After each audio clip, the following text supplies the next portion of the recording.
तो हेलो दोस्तों, स्वागत है आप लोगों का आपके यूट्यूब चैनल वीर एकेडमी पर। इससे पहले वाले वीडियो में हमने टाइम एंड टेंस का बेसिक क्लास लिया था, जिसमें हमने जाना कि टाइम कितने प्रकार का होता है और टेंस कितने प्रकार का होता है। टाइम को कितने पार्ट में डिवाइड किया गया और फिर टेंस को भी कितने पार्ट में डिवाइड किया गया है। आज हम लोग उसी टेंस के सबसे बड़े वाले लड़के प्रेजेंट इंडेफिनिट की बात करेंगे। ठीक है ना, प्रेजेंट इंडेफिनिट टेंस की बात करेंगे। यानी कि प्रेजेंट इंडेफिनिट टेंस होता क्या है, कैसे पहचानेंगे, इसकी हेल्पिंग वर्ब क्या होती है, आज सब कुछ हम लोग डिस्कस करेंगे। ठीक है, तो चलिए शुरू करते हैं। ठीक है, सबसे पहले हम देखते हैं कि आखिर ये प्रेजेंट इंडेफिनिट टेंस को हम पहचानेंगे कैसे हम पता करेंगे कि कोई भी सेंटेंस अगर हमें दिया हुआ है तो वो प्रेजेंट इंडेफिनिट टेंस का ही है। ठीक है, इससे पहले हम लोग थोड़ा ये समझ लेते हैं कि आखिर प्रेजेंट इंडेफिनिट टेंस का हम लोग यूज कहां कहां करते हैं। ठीक है, तो सबसे पहले आप ये समझ लीजिए कि प्रेजेंट इंडेफिनिट टेंस का यूज हम लोग अगर कोई हैबिचुअल, ठीक है, अगर हमारी कोई हैबिट है कोई शुरू से होकर चलते आ रही है, यानी काफी समय पहले से हो रही है, अभी भी हो रही है और आगे भी चलकर के होती रहेगी, तो वहां पर भी हम यूज करेंगे प्रेजेंट इंडेफिनिट टेंस का। ठीक है, अगर कोई रिपीटेड एक्शन है, ठीक है, अगर कोई रिपीटेड एक्शन है तो वहां पर भी हम क्या करेंगे, प्रेजेंट इंडेफिनिट टेंस का यूज करेंगे। ठीक, ये हो गए 2 पॉइंट्स आपके। थर्ड पॉइंट क्या हो जाएगा, ठीक है, अगर कोई फिक्स प्लानिंग है, ठीक है ना, कोई फिक्स प्लानिंग है। अब प्लानिंग के बारे में हमने डिस्कस किया हुआ था बेसिक क्लास वाले में कि जो प्लानिंग होती है वो भी आपके दो तरीके की होती है प्लानिंग। ठीक है, एक होती है फिक्स प्लानिंग और एक होती है नॉन फिक्स प्लानिंग। ठीक है, ये जो फिक्स प्लानिंग होती है बताया था हमने, ये जो फिक्स प्लानिंग होती है तो इस फिक्स प्लानिंग जो दिया रहेगा उसको बनाते हैं सिंपल के प्रेजेंट टेंस में। ठीक है, सिंपल प्रेजेंट टेंस में, यानी कि सिंपल इंडेफिनिट टेंस में अगर प्लानिंग फिक्स है तब। अगर प्लानिंग फिक्स नहीं है तो हमारा बनेगा फ्यूचर टेंस में, क्योंकि जब टेंस हम बेसिक क्लास पढ़ा रहे थे वहां बताया गया था जो फ्यूचर टेंस होता है वो कोई टेंस नहीं होता बल्कि एक प्लानिंग होती है। ठीक है, तो अगर प्लानिंग हमारी फिक्स रहेगी तो बनाएंगे हम सिंपल के प्रेजेंट में, अगर प्लानिंग नॉन फिक्स रहेगी तो हम बनाएंगे फ्यूचर टेंस में। यहां तक क्लियर हो गया। ठीक है, यानी कि इस फिक्स प्लानिंग होने का मतलब ये हुआ कि सेंटेंस के लास्ट में गा ये भी आ सकता है, लेकिन आप उसको ट्रांसलेट जब करेंगे तो सिंपल के प्रेजेंट में ही करेंगे।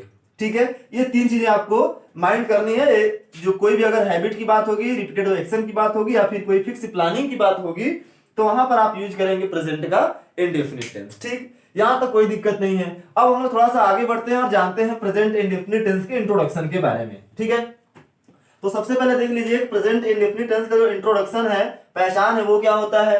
जब पहचानने की बात आती है तो आपको पता होना चाहिए कि अगर हिंदी का कोई भी सेंटेंस लिखा गया है तो वहां पर उसकी इंट्रोडक्शन है, उसकी पहचान कैसे करेंगे हम लोग, तो उसके लास्ट में आएगा आपका ता है, ती है, ते है, ता हूं, ऐसे ही और सारे वर्ड्स आ सकते हैं। तो आप जैसे इनको देखेंगे आप वहां पे सब बता सकते हैं कि जो सेंटेंस लिखा गया है किस टेंस का है, प्रेजेंट के इंडेफिनिट टेंस का है। ठीक है, कोई दिक्कत नहीं यहां तक। तो प्रेजेंट इंडेफिनिट टेंस की पहचान क्या होगी, हिंदी वाक्य के अंत में ता है, ती है, ते है, ता हूं इत्यादि शब्द आते हैं। ठीक, और अगर हेल्पिंग वर्ब की बात किया जाए तो इस टेंस की हेल्पिंग वर्ब क्या होती है, डू और डज होती है। ठीक है, डू और डज होती है। ठीक है, अब ये जो डू और डज होती है हेल्पिंग वर्ब, ये हम लोग अफर्मेटिव में यूज करते नहीं है बल्कि कहां पे यूज करते हैं, निगेटिव सेंटेंस से यूज करते हैं। ठीक है ना, निगेटिव सेंटेंस से। तो सबसे पहले हम डिस्कस करते हैं इसके अफर्मेटिव सेंटेंस का। ठीक है, ये अफर्मेटिव सेंटेंस क्या होता है, अफर्मेटिव सेंटेंस। ठीक है, अफर्मेटिव सेंटेंस के बारे में अगर हम जानना चाहते हैं इसका स्ट्रक्चर क्या होगा, सबसे पहले स्ट्रक्चर हो जाएगा हमारा सब्जेक्ट, और सब्जेक्ट के साथ हम लोग लगाते हैं V1 या तो फिर V5 और ये आ जाता है हमारा अदर वर्ड। अदर वर्ड में आपका यानी कि ऑब्जेक्ट वगैरह आ जाएगा। यहां तक तो सब कुछ ठीक चल रहा है। ठीक है, अब ये V1 और V5 क्या है, तो V1 क्या है, V1 यानी कि वर्ब की फर्स्ट फॉर्म है और V5 का मतलब वर्ब की फिफ्थ फॉर्म है। अब हमने यहां तक तो पढ़ा है कि वर्ब की थर्ड फॉर्म तक हमने पढ़ा हुआ है कि मतलब वर्ब की फर्स्ट फॉर्म होती है, वर्ब की सेकंड फॉर्म होती है, वर्ब की थर्ड फॉर्म होती है। अब ये फिफ्थ फॉर्म कहां से आ गई, तो आपको ये पता होना चाहिए कि जो वर्ब की फॉर्म होती है वो कितनी फॉर्म होती है, 5 फॉर्म होती है। वर्ब की कुल 5 फॉर्म होती है।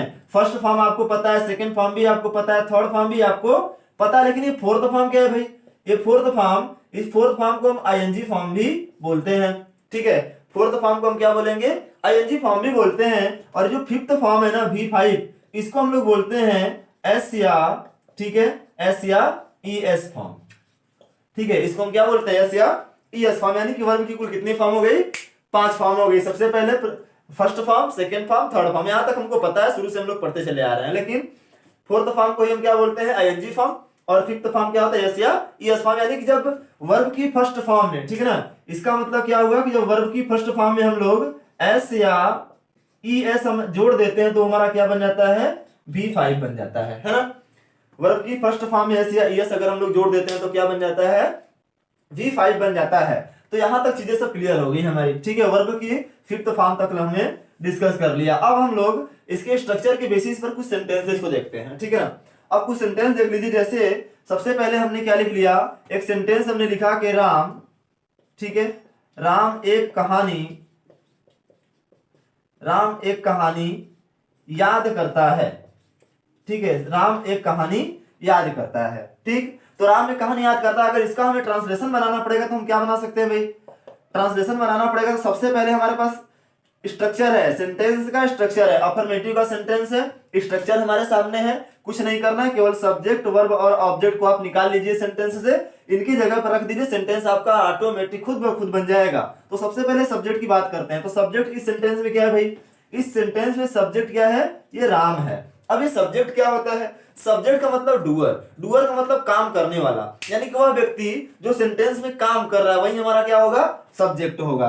तो इस सेंटेंस में काम कौन कर रहा है, इस सेंटेंस में काम कर रहा है राम, तो राम क्या हो गया, सब्जेक्ट हो गया, ठीक है, राम क्या हो गया, सब्जेक्ट। वर्ब की बात करें तो वर्ब क्या है, वर्ब का मतलब जिसके लास्ट में ऐसे वर्ड जिसके लास्ट में ना आए, जैसे खेलना, कूदना, पढ़ना, लिखना, गाना, सोना, टहलना, भागना, ठीक है, ये सब के सब क्या है, वर्ब है, ठीक है। तो वर्ब की बात किया है तो वर्ब इसमें क्या है, याद करना, ठीक है। इस सेंटेंस में वर्ब क्या है, याद करना, काम क्या कर रहा है, याद करने का काम कर रहा है। और ऑब्जेक्ट क्या है, ऑब्जेक्ट इसमें है एक कहानी, ठीक है, ऑब्जेक्ट क्या है, इसमें एक कहानी है। अब ये ऑब्जेक्ट क्या होता है, ऑब्जेक्ट वह होता है जिस पर सब्जेक्ट के काम करने का इफेक्ट पड़ता है, ठीक है ना। यानी जब सब्जेक्ट कोई काम करता है तो उसका प्रभाव जिस वर्ड पर, जिस व्यक्ति पर, जिस वस्तु पर पड़ेगा वही हमारा क्या होता है, ऑब्जेक्ट होता है, ठीक है। यहां तक कोई दिक्कत नहीं है। अब यहां पर हमको सब कुछ मिल गया, यानी कि सब्जेक्ट भी मिल गया, वर्ब मिल गया और ये ऑब्जेक्ट भी मिल गया। अब हमें कुछ नहीं करना है, सेंटेंस को जो स्ट्रक्चर है बस इसी में सभी वर्ड्स को चुपचाप रख देना है। तो सबसे पहले क्या मिल रहा है हमको, सब्जेक्ट, सब्जेक्ट में क्या है, राम एक नाम है, तो राम है तो राम लिखेंगे, ठीक है, राम। अब ये राम क्या है, सिंगुलर नंबर है कि प्लूरल नंबर है, राम एक व्यक्ति का नाम है, एक ही व्यक्ति का नाम है, इसलिए सिंगुलर नंबर हुआ, ठीक है। अब जब सिंगुलर नंबर हो गया तो सिंगुलर नंबर के साथ आप याद रखेंगे कि वर्ब की फिफ्थ फॉर्म का हम यूज करेंगे, ठीक है। सिंगुलर नंबर के साथ वर्ब की फिफ्थ फॉर्म यानी कि एस या ईएस फॉर्म का यूज करेंगे, ठीक है। तो यहां पर तुरंत आपको क्या लगाना पड़ेगा, V5। V5 क्या मतलब, वर्ब क्या है इसमें, याद करना, याद करने के लिए हम लोग क्या लिखते हैं, लर्न, ठीक है, राम लर्न। लेकिन ये तो वर्ब की फर्स्ट फॉर्म हो गई, हमें क्या लिखना है, फिफ्थ फॉर्म लिखना है। इसी में हमें क्या जोड़ना पड़ेगा, एस या ईएस, और यहाँ पे हम लोग ऐड कर लेंगे एस, तो हो जाएगा राम लर्न्स, क्या लर्न्स करता है, एक कहानी, ए स्टोरी, ठीक है, Ram learns a story, Ram एक कहानी याद करता है। सेकेंड एग्जांपल लेते हैं, समझते जाते हैं, ठीक है। अब यहां पे ध्यान देंगे, एक और सेंटेंस आपके साथ हो गया कि वह एक किताब, ठीक है, वह एक किताब खरीदती है, वह एक किताब खरीदती है। तो इसमें सब्जेक्ट क्या हुआ भाई, इस सेंटेंस में सब्जेक्ट क्या हुआ, इस सेंटेंस में सब्जेक्ट हो गया वह, क्यों, क्योंकि किताब को खरीदने की बात चल रही है ना, समझ में आ रहा है, किताब को खरीदने की बात चल रही है तो किताब खरीद कौन रहा है, वह, तो वह क्या हुआ, सब्जेक्ट। अब ये हो गया सब्जेक्ट। अब इसका अगर हम ट्रांसलेशन बनाएंगे तो सबसे पहले सब्जेक्ट में क्या लिख लिया, ये हमने लिख लिया सी, क्योंकि लड़की है इसलिए हमने क्या लिख लिया, सी लिख लिया, ठीक है। अब यहाँ पे हो गया सी। अब ये भी हमारा सिंगुलर नंबर का सब्जेक्ट है, जब सिंगुलर नंबर का सब्जेक्ट है तो हमको वर्ब की फिफ्थ फॉर्म लगानी है, भूलना ही नहीं है। केवल जैसी वर्ब का, जैसी सेंटेंस का सब्जेक्ट आपको सिंगुलर नंबर मिला वैसे ही सेंटेंस में जो वर्ब होगी फिफ्थ फॉर्म लगाना पड़ेगा हमको अफर्मेटिव के सेंटेंस में, ठीक है। अब यहाँ पे हमारा क्या हो गया कि सी, और वर्ब इसमें क्या है, खरीदना, ठीक है, काम क्या हो रहा है, खरीदने का काम हो रहा है। तो सी बाई मीन्स क्या होता है, खरीदना होता है, BUY, सी बाई, लेकिन ये सिंगुलर नंबर का इसलिए इसमें लगा लेंगे हम लोग एस, तो हो जाएगा सी बाइज क्या चीज, ये एक बुक, एक किताब, किसको खरीद रहा है, किताब को खरीद रही है, तो यहाँ पे लिख लेंगे a book, she buys a book, वह एक किताब खरीदती है, किताब यहाँ पे क्या है, ऑब्जेक्ट है, ठीक है, यहां तक सब कुछ क्लियर हो रहा है। एक चीज आपके दिमाग में कंफ्यूजन होगा, उसको भी हम दूर कर दे रहे हैं कि आप यहाँ पे ये सोच रहे होंगे कि हमने लिखा हुआ है कि V5, अभी हमने बताया कि V5 का मतलब यस या ईएस फॉर्म, यानी कि जब वर्ब की फर्स्ट फॉर्म में एस या ईएस ऐड करते हैं तो हमारा बनता है V5। यहाँ पे हम केवल एस और एस ही ऐड कर रहे हैं, क्यों? ठीक है, तो यहाँ पर एस या ईएस लगाने का भी एक रूल है। वो रूल क्या है आपका? रूल ये है कि अगर वर्ब के लास्ट में, ठीक है, इसको याद रख लेंगे, अगर वर्ब के लास्ट में क्या आ जाएगा? आई ओ यू, ठीक है, और क्या हो सकता है? C H S H double S, ठीक है, एक्स जेड, अगर ये सभी चीजें आ रही हैं तो आप लास्ट में क्या लगाएंगे? इनके लास्ट में आप जोड़ेंगे ई एस, ठीक है, इन सबके साथ आप लास्ट में क्या जोड़ लेंगे? ई एस, और जितने बच गए उन सबके साथ आपको क्या लगाना पड़ेगा? एस लगाना पड़ेगा। इसीलिए देखिए लास्ट में वर्ब क्या है? लर्न, लर्न के लास्ट में क्या आया है? लेटर एन आया हुआ है, और एन के साथ हमने क्या लगाया? एस लगाया। यहाँ पर बाई के लास्ट में क्या आया है? वाई आया है, वाई भी आया है, तो यहाँ पर हमने क्या लगाया? एस लगाया है। अगर हम यहीं पर लिख लें, ठीक है, अगर हमने यहीं पर लिख लिया कि क्या लिख लेते हैं कि जैसे वह, ठीक है, वह विद्यालय जाता है, वह विद्यालय, ठीक है, वह विद्यालय जाता है, तो यहां पर सब्जेक्ट जाता है, मतलब ये लिख लिया हमने ही, सब्जेक्ट हो गया हमारा ही। अब क्या? वर्ब तुरंत लाना है। वर्ब क्या है? जाना। जाने में हमने क्या लिख लिया? गो। लेकिन हमने देखा कि गो का जो लास्ट वाला लेटर है, लास्ट में क्या आ गया? ओ आ गया, यहाँ पे दिया गया है ओ। जब वर्ब का लास्ट लेटर ओ आ रहा है तो हमें क्या लगाना पड़ेगा? इसमें ईएस लगाना पड़ेगा। तो यहाँ पे हम एस ना ऐड करके इस बार ऐड करेंगे ईएस, तो ये रहेगा ही गोज। कहां पे जा रहा है? स्कूल जा रहा है, तो यहाँ पे लिख लिया हमने to school, he goes to school. यहां तक कोई दिक्कत नहीं है। ये 3 एग्जांपल हमने लिया सिंगुलर नंबर का, ठीक है, ये हमने क्या ले लिया? सिंगुलर नंबर का एग्जांपल लिया। अब यहीं पर हम कुछ और एग्जांपल लेते हैं, जैसे प्लूरल नंबर का एग्जांपल हम ले लेते हैं। प्लूरल नंबर में क्या कर लेंगे हम लोग? जैसे हमने एग्जांपल लिख लिया कि तुम एक गीत गाते हो, ठीक है, क्या लिख लिया? तुम एक गीत गाते हो, तो इसमें सब्जेक्ट क्या है भाई? गीत गाने का काम कौन कर रहा है? तुम काम कर रहे हो, तो तुम क्या हो गए? सब्जेक्ट हो गए। तो यहां पर लिख लिया हमने यू, ठीक है, क्या लिख लिया? यू। अब इसके साथ ये बताओ कि सिंगुलर नंबर क्या है कि प्लूरल नंबर क्या है? तो ये जो सब्जेक्ट है यू, ये हमारा प्लूरल नंबर का सब्जेक्ट होता है, बहुवचन का सब्जेक्ट होता है, इसलिए हमें क्या लगाना पड़ेगा? V1 लगाना पड़ेगा। इसमें V1 क्या है? यानी कि वर्ब है क्या? इसमें गाने का काम चल रहा है भाई, है हूं हो से जो सटा हुआ वर्ड होता है वही हमारा क्या होता है? वर्ब होता है। तो इसमें गाने का काम कर रहा है, तो यहाँ पे क्या कर लेंगे? यू सिंग, है ना, यू सिंग, तुम गाते हो। क्या गाते हो?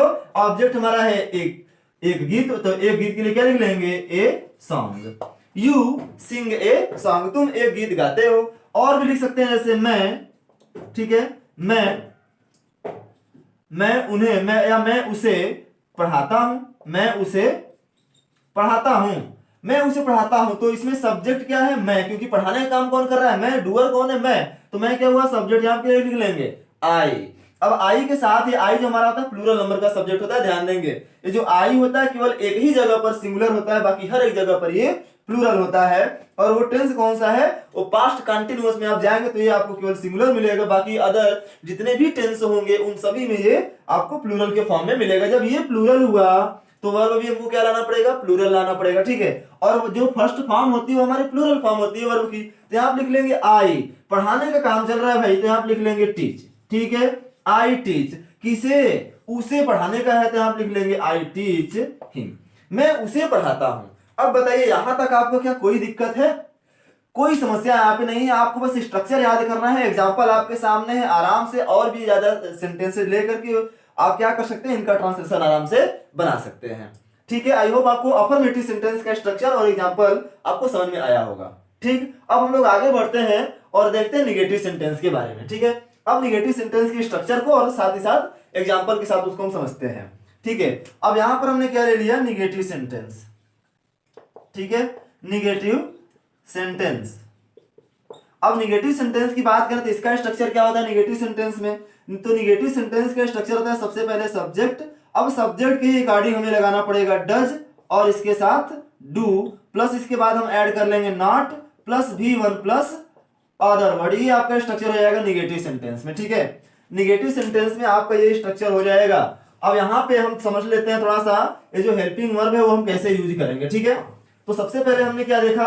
हमने देखा कि यहाँ पर लिखा गया है सब्जेक्ट, सब्जेक्ट के साथ लगाना है हमको डज या डू, और उसके बाद लगाना है नॉट, बी वन और अदर वर्ड। तो इसका कहने का मतलब ये हुआ कि जैसे ही हम लोग निगेटिव सेंटेंस में आएंगे, कहाँ पे, निगेटिव सेंटेंस में आएंगे, और जैसे ही आपका हेल्पिंग वर्ब यानी कि डू डज लग जाएगा, वैसे ही वर्ब किसमें आ जाएगी, फर्स्ट फॉर्म में। ठीक है, जैसे ही सेंटेंस में आपको डू और डज लगेगा, वर्ब किसमें हो जाएगी, फर्स्ट फॉर्म में हो जाएगी। तो जब सब्जेक्ट आपका सिंगुलर नंबर रहेगा तो आप हेल्पिंग वर्ब क्या लगाएंगे, डज लगाएंगे। अगर सब्जेक्ट आपका प्लूरल नंबर हुआ तो हेल्पिंग वर्ब क्या लगाना पड़ेगा, डू लगाना पड़ेगा। और इस हेल्पिंग वर्ब के तुरंत बाद आप क्या लगा लेंगे, नॉट लगा लेंगे, क्योंकि निगेटिव सेंटेंस आप पढ़ रहे हैं। और उसके बाद लिखेंगे भी वन, और ये अदर वर्ड में यानी कि ऑब्जेक्ट वगैरह आ जाएगा आपका। ठीक है, स्ट्रक्चर समझ में आया। एग्जाम्पल समझते हैं। ठीक है, अब एग्जाम्पल देखिए, जैसे हमने क्या लिख लिया, मैं, ठीक है, मैं प्रतिदिन खाना खाता हूं, मैं प्रतिदिन खाना खाता हूं। अब इस सेंटेंस को समझिए, मैं प्रतिदिन खाना नहीं खाता हूं यहाँ पे, क्योंकि हमारा नेगेटिव सेंटेंस है। ठीक है, मैं प्रतिदिन खाना नहीं खाता हूं।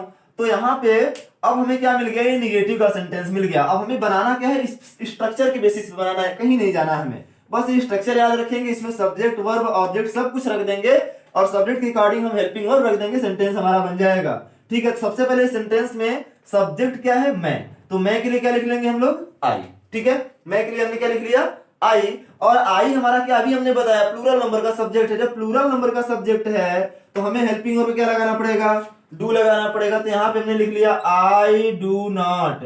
ठीक है, क्या इतना लिखने में दिक्कत है आपको, कोई दिक्कत नहीं है। ठीक है, कोई दिक्कत नहीं है। तो ये आएगा आई डू नॉट। इसके बाद क्या हो जाएगा, इसके बाद क्या हो जाएगा, आई डू नॉट के बाद क्या हो जाएगा, अब हमें क्या लाना है, वर्ब लाना है। वर्ब इसमें क्या है, खाना। ठीक है, जो भोजन हम खाते हैं, खाने की जो क्रिया करते हैं वो हमारा है वर्ब। तो यहाँ पे जाएगा आई डू नॉट ईट, मैं नहीं खाता हूं। ठीक है, आई डू नॉट ईट, मैं नहीं खाता हूं क्या, खाना यानी कि भोजन। यहाँ पे लिख लेंगे हम लोग food. I do not eat food, मैं खाना नहीं खाता हूं, मैं भोजन नहीं खाता हूं। बताइए इस एग्जाम्पल में क्या आपको कोई दिक्कत है, कोई दिक्कत नहीं है। नेक्स्ट एग्जाम्पल लेते हैं हम लोग, और नेक्स्ट एग्जाम्पल हमारे पास हमने लिख दिया जैसे बच्चे प्रतिदिन विद्यालय, ठीक है, बच्चे प्रतिदिन विद्यालय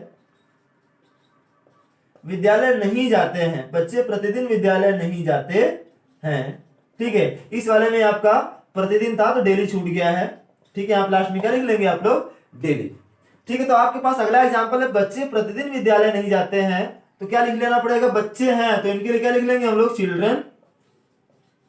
ठीक है, चिल्ड्रन। अब इस चिल्ड्रन क्या है, सिंगुलर नंबर के कि प्लूरल नंबर के हैं, तो आपको पता होना चाहिए कि जो चिल्ड्रन है ये आपका प्लूरल नंबर होता है, क्योंकि सिंगुलर नंबर में क्या आता है, चाइल्ड आता है। ठीक है, तो चाइल्ड होता है सिंगुलर नंबर, और चाइल्ड का प्लूरल क्या होता है, चिल्ड्रन। अब जब ये सब्जेक्ट ही हमारा प्लूरल हो गया तो हमको वर्ब भी क्या लाना पड़ेगा, प्लूरल लाना पड़ेगा, जाहिर सी बात है। तो यहाँ पे हो जाएगा चिल्ड्रन और हो जाएगा डू नॉट।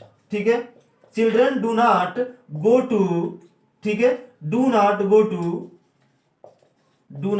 टू स्कूल, बच्चे प्रतिदिन विद्यालय नहीं जाते हैं। ऐसे ही आपको क्या मिलेंगे, सेंटेंस मिल जाएंगे, और आप आराम से इस स्ट्रक्चर के बेसिस पर कोई भी सेंटेंस मिल जाएगा, आप बहुत इजीली उसका ट्रांसलेशन इंग्लिश में कर सकते हैं। जैसे अभी हमने कुछ और एग्जांपल ले लिया, जैसे सीता, ठीक है, सीता एक गीत नहीं गाती है, सीता एक गीत नहीं गाती है। तो क्या आ जाएगा, सीता के लिए सब्जेक्ट हमारा क्या है, सीता है। तो यहाँ पे सीता के लिए हमने लिख लिया SITA, यानी कि नाम है, सिंगुलर नंबर का है तो हमने क्या लिख लिया, सीता। अब ये सिंगुलर नंबर है। ठीक है, अब अगर ये सिंगुलर नंबर है तो हमको क्या लाना पड़ेगा, सिंगुलर नंबर सब्जेक्ट के साथ वर्ब भी क्या लाएंगे हम लोग, सिंगुलर लाएंगे। और वर्ब इसमें क्या है, गाना। ठीक है, हो से जुड़ा हुआ क्या है, गाती है, तो ये गाना क्या है, सिंगुलर नंबर का यानी कि वर्ब है। गाना क्या है, वर्ब है। तो यहाँ पर गाने के लिए हम क्या लिखते हैं, सिंग लिखते हैं, लेकिन सिंग नहीं लिखेंगे क्योंकि हमारा नेगेटिव का सेंटेंस है, हमको तुरंत क्या लाना पड़ेगा, हेल्पिंग वर्ब। ठीक है, हेल्पिंग वर्ब इसमें क्या है, डू और डज, लेकिन सब्जेक्ट क्या है, सिंगुलर नंबर का सब्जेक्ट, इसलिए लाना पड़ेगा हमको इस बार डज। ठीक है, तो यहाँ पे लिख लिया हमने सी डज, और इसके बाद क्या लिख लिया हमने, नॉट। ठीक है, सी डज नॉट, इसके बाद वर्ब इसमें क्या हो रहा है, गाने गाते हैं, आप लिख लेंगे हम लोग सिंग। सी डज नॉट सिंग, क्या नहीं गाती है, एक गीत, यानी कि आप लिख लेंगे हम लोग a song. She does not sing a song, वह एक गीत नहीं गाती है। ये आपका नेगेटिव सेंटेंस का कुछ एग्जांपल था। इसके थ्रू हमने समझ लिया कि आखिर नेगेटिव सेंटेंस होता क्या है, हम लोग कैसे नेगेटिव सेंटेंस के ट्रांसलेशन को बनाएंगे। ठीक है, आई होप यहाँ तक आपको क्लियर हुआ होगा। ठीक है, अब हम लोग आगे बढ़ते हैं। ठीक है, आगे बढ़ते हैं और हम लोग इंट्रोगेटिव सेंटेंस के बारे में देखते हैं। ठीक है, इंट्रोगेटिव सेंटेंस के बारे में देखते हैं। और इंट्रोगेटिव सेंटेंस में हमने सबसे पहले पहला स्ट्रक्चर ले लिया। पहला स्ट्रक्चर आपका क्या बोलता है कि अगर पहला स्ट्रक्चर ये होता है कि सेंटेंस क्या होता है, यस नो टाइप का होता है। पहला इंट्रोगेटिव का क्या होता है कि यस नो टाइप का। यस नो टाइप का होने का मतलब क्या है कि जब कोई हमसे इंट्रोगेटिव का यस नो टाइप का सेंटेंस बोलता है तो उसका आंसर हम किस में करते हैं, या तो यस में करते हैं या तो नो में करते हैं। ठीक है, क्लियर हो रहा है, कोई दिक्कत नहीं, बहुत आराम से चल रहा है। अगर फास्ट होगा तो आप लोग जरूर बताइए कमेंट बॉक्स करके। ठीक है, तो यहाँ पे सबसे पहले हमने लिख लिया जो पहला वाला है, इसमें सबसे पहले हम स्टार्टिंग करेंगे डज से या तो फिर डू से। यानी कि सब्जेक्ट के ही अकॉर्डिंग अगर सेंटेंस रहेगा तो सब्जेक्ट अगर सिंगुलर रहेगा तो स्टार्टिंग किससे करेंगे, डू डज से। अगर प्लूरल रहेगा तो किससे स्टार्ट करेंगे, डू से। ठीक है, आपके पास ये जो निगेटिव का सेंटेंस है, जो स्ट्रक्चर है, इसी के बेसिस पर आपको इसको चेंज करना है। केवल आपको करना क्या है कि हेल्पिंग वर्ब को सबसे पहले और सब्जेक्ट को उसके बाद कर लेना है। तो सबसे पहले हमने क्या कर लिया, हेल्पिंग वर्ब डज और डू, इसके साथ हम क्या लगाएंगे, सब्जेक्ट। और इसके बाद हमें अगर निगेटिव इसमें दिया है, नॉट दिया है, तो सब्जेक्ट के बाद लगा लेंगे आप नॉट। नहीं दिया है तो छोड़ देंगे, कोई बात नहीं है। इसके बाद आप लगा लेंगे V1, ये हो जाएगा अदर वर्ड। और लास्ट में very very most important thing in the interrogative sentence क्या हो जाएगा, क्वेश्चन मार्क। ठीक है, ये आपका बहुत इंपॉर्टेंट है। अगर ये आपने नहीं लगाया तो मान कर चलिए कि आपका सेंटेंस इंट्रोगेटिव का क्या हो जाएगा, गलत हो जाएगा। इसलिए ये क्या है आपका इंपॉर्टेंट थिंग है भाई, इसको छोड़िएगा मत आप लोग। ठीक है, सब कुछ भूल जाइएगा लेकिन इसको मत भूलिएगा, नहीं तो फिर वहीं से लफड़ा हो जाएगा। ठीक है, इसका दूसरा एग्जांपल देखते हैं, दूसरा स्ट्रक्चर देखते हैं। दूसरा स्ट्रक्चर क्या है हमारा, ये जो पहला वाला स्ट्रक्चर, इसी में हम सबसे पहले क्या ऐड कर लेंगे, WH वर्ड को ऐड कर लेंगे। ठीक है, WH वर्ड, इसके बाद स्ट्रक्चर नंबर फर्स्ट, ये वाला फर्स्ट। ठीक है, यही हमको ऐड करना है। यानी कि WH वर्ड लिखने के बाद डू डट से फिर स्टार्ट करेंगे, सेम टू सेम सभी चीजें ऐसे ही लिख लेंगे, कोई दिक्कत नहीं है, आप आराम से लिख सकते हैं। बढ़ते हैं एग्जाम्पल की तरफ और समझते हैं सेंटेंस लेकर के। ठीक है, जैसे पहला सेंटेंस आपको मिल गया, क्या, ठीक है, क्या वह सड़क पर दौड़ती है, क्या वह सड़क पर दौड़ती है। ठीक है, ये हो गया क्या वह सड़क पर दौड़ती है। तो क्या के लिए हमने क्या लिख लिया, अब सब्जेक्ट सबसे पहले क्या है, वह, ही या फिर सी। दौड़ती है तो हमने क्या लिख लिया, सी लिख लिया। अब ये सिंगुलर नंबर का सब्जेक्ट हुआ ना, सिंगुलर नंबर का अगर सब्जेक्ट हुआ तो क्या लगाना पड़ेगा आपको, डज लगाना पड़ेगा। तो डज सी, इसमें वर्ब क्या है, दौड़ना। तो नॉट तो लगा नहीं है सेंटेंस में, नॉट को छोड़ दिया हमने, तुरंत लाएंगे वर्ब की फर्स्ट फॉर्म। वर्ब क्या है, दौड़ना। ठीक है, तो जाएगा डज सी रन, क्या वह दौड़ती है, कहां पे, सड़क पर, तो जाएगा ऑन द रोड। ठीक है, does she run on the road, क्या वह सड़क पर दौड़ती है। ठीक है, नेक्स्ट एग्जांपल लेते हैं। ऐसे बोल रहा है कि क्या, ठीक है, क्या आप उसकी सहायता, क्या आप उसकी सहायता करते हैं, क्या आप उसकी सहायता करते हैं। तो क्या के लिए क्या लिखेंगे, आप है ना, ये आप रिस्पेक्ट दे रहे हैं भाई। इस आप का मतलब भी क्या होता है, यू ही होता है। तुम का मतलब भी यू होता है, आपका मतलब भी तू होता है। अंतर बस ये होता है कि तुम का मतलब हमने किसी को ही बोल दिया, कोई हमसे छोटा तो उसको हमने क्या बोल दिया, तुम बोल दिया। लेकिन अगर कोई हमसे बड़ा है, ठीक है, हम उसको रिस्पेक्ट देना चाहते हैं तो क्या बोलना पड़ेगा हमको, आप बोलना पड़ेगा। लेकिन इंग्लिश में स्पेलिंग सेम लिखनी पड़ेगी, यू। तो जाएगा यू, ये आपका क्या है, सिंगुलर नंबर क्या है, प्लूरल नंबर, तो आपका हो जाएगा प्लूरल नंबर का सब्जेक्ट। ठीक है, अगर ये प्लूरल नंबर का सब्जेक्ट है, इसका मतलब ये हुआ कि आपके साथ हेल्पिंग वर्ब भी क्या आएगी, प्लूरल की आएगी। और प्लूरल की हेल्पिंग वर्ब क्या है, डू। जाएगा डू यू, नॉट इसमें नहीं लगा हुआ है, फिर तुरंत क्या लाना पड़ेगा, वर्ब लाना पड़ेगा। तो वर्ब इसमें क्या है, सहायता करना, तो जाएगा डू यू हेल्प, क्या आप सहायता करते हैं उसकी। इनडायरेक्ट ऑब्जेक्ट दैट लिख लेंगे आप लोग, him. Do you help him, क्या आप उसकी सहायता करते हैं। ठीक है, ये हो गया आपका सेंटेंस इंट्रोगेटिव के फर्स्ट रूल का। ऐसे आप बना लेंगे, डू और डज से स्टार्ट हो रहा है, कोई दिक्कत नहीं है। वीडियो ज्यादा लंबा ना हो इसलिए थोड़ा सा हम एग्जांपल कम ले रहे हैं। ठीक है, वैसे भी वीडियो काफी लंबा हो चुका है। अब हम एग्जांपल लेते हैं इस WH वर्ड का। ठीक है, WH वर्ड का अगर एग्जांपल हमने ले लिया तो सबसे पहले हमने क्या लिख लिया, वह, ठीक है, वह कहां रहता है, वह कहां रहता है। तो वह, इसमें सब्जेक्ट क्या है, वह, पूछ क्या रहा है, कहां रहने की बात कर रहा है। वर्ब क्या है इसमें, रहना। तो सबसे पहले हमें क्या लिखना पड़ेगा, WH वर्ड। WH वर्ड इसमें क्या है, कहां, यही तो पूछ रहा है प्रश्न, कहां रहता है भाई, प्लेस के बारे में पूछ रहा है। तो इस कहां की स्पेलिंग क्या होती है, वेयर। ठीक है, वेयर, सब्जेक्ट क्या है इसमें, वह। तो वेयर के तुरंत बाद हमें क्या लगाना है, स्ट्रक्चर नंबर फर्स्ट के अकॉर्डिंग डू और डज, किसके अकॉर्डिंग, सब्जेक्ट के अकॉर्डिंग। सब्जेक्ट है वह, इसलिए आप लगा लेंगे डज। ठीक है, तो जाएगा वेयर डज, इसका जाएगा ही, वर्ब क्या है, लिव यानी कि रहना। वेयर डज ही लिव, वह कहाँ रहता है, ठीक है। और इसमें और एग्जांपल अगर लेना चाहें तो क्या हो सकता है, और एग्जांपल हो जाएगा कि चलो ये हमने लिख दिया कि अध्यापक, ठीक है, अध्यापक क्यों नहीं पढ़ाते हैं, अध्यापक क्यों नहीं पढ़ाते हैं, ठीक है। पूछ दिया गया भाई अध्यापक क्यों नहीं पढ़ाते, रीजन पूछ रहा है, तो रीजन के लिए क्या होता है, क्यों के लिए वाई, ठीक है। तो WH वर्ड इसमें क्या है, ये क्यों है, क्यों की स्पेलिंग लिखेंगे सबसे पहले तो आएगा वाई, ठीक है। अध्यापक है, अब यहां पर हमने क्या लिख लिया, वाई। अब अध्यापक है तो क्या सिंगुलर नंबर अगर हम करेंगे तो डू लगाएंगे, डज लगाएंगे, अगर प्लूरल नंबर का सब्जेक्ट बनाएंगे तो डू लगाएंगे। तो यहाँ पे हमने लिख लिया वाई और यहाँ पे हमने लिख दिया डज, सब्जेक्ट को हमने क्या बना लिया, सिंगुलर। तो जाएगा वाई डज द टीचर, ठीक है, वाई डज द टीचर। अगर यहाँ पे हम टीचर से करेंगे तो यहाँ पे जाएगा डू, ठीक है। बस यही यस और यस लगाएंगे तो प्लूरल, यस हटा देंगे तो सिंगुलर जाएगा। Why does the teacher not भी इस बार आया हुआ है तो हमने लगा दिया नॉट, तो why does the teacher not teach, पढ़ाने का क्या हो जाएगा, टीच। तो why does the teacher not teach, अध्यापक क्यों नहीं पढ़ाते हैं, ठीक है। एक एग्जांपल हमने और ले लिया, ठीक है, एक एग्जांपल हमने और ले लिया, जैसे तुम्हें, ठीक है, एग्जांपल हमने क्या ले लिया, तुम्हें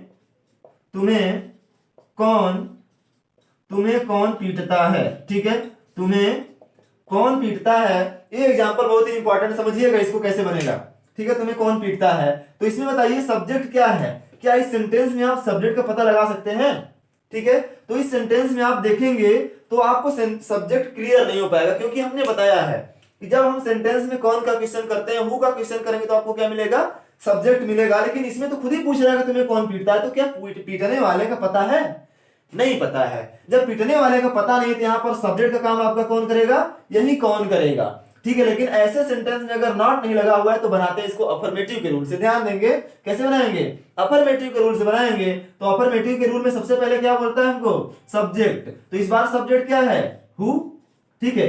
हु मतलब कौन या किसने, या यहां पर लिख लिया हमने कौन, तो हु सिंगुलर नंबर होता है, जब कौन रहेगा तो आप इसको किसमें लिखेंगे, सिंगुलर नंबर में लिखेंगे, जाएगा हु। इसके बाद हमको वर्ब क्या मिला है, पीटना, तो हो जाएगा हु बीट, क्या हो जाएगा, बीट। लेकिन हमने क्या बताया, सिंगुलर नंबर, जब सिंगुलर नंबर तो क्या लगाना पड़ेगा, बीट्स। हु बीट्स, तुम्हें का मतलब क्या, यू, ये तुम्हें सब्जेक्ट नहीं है, ये तुम्हें ऑब्जेक्ट है, क्योंकि कौन पीट रहा है, तुम्हें, तो इस पीटने का प्रभाव तुम पर पड़ रहा है, इसलिए तुम क्या है, ऑब्जेक्ट है, जाएगा हु बीट्स यू, तुम्हें कौन पीटता है, ठीक है। इतनी चीजें आपके साथ थी, ठीक है। ये आज हम लोगों का केवल प्रेजेंट का इंडेफिनिट के बारे में हमने डिस्कस किया, ठीक है। थोड़ा सा फास्ट हमको पढ़ाना पड़ा, उसका रीजन था ताकि वीडियो बड़ी ना हो, लंबी ना हो।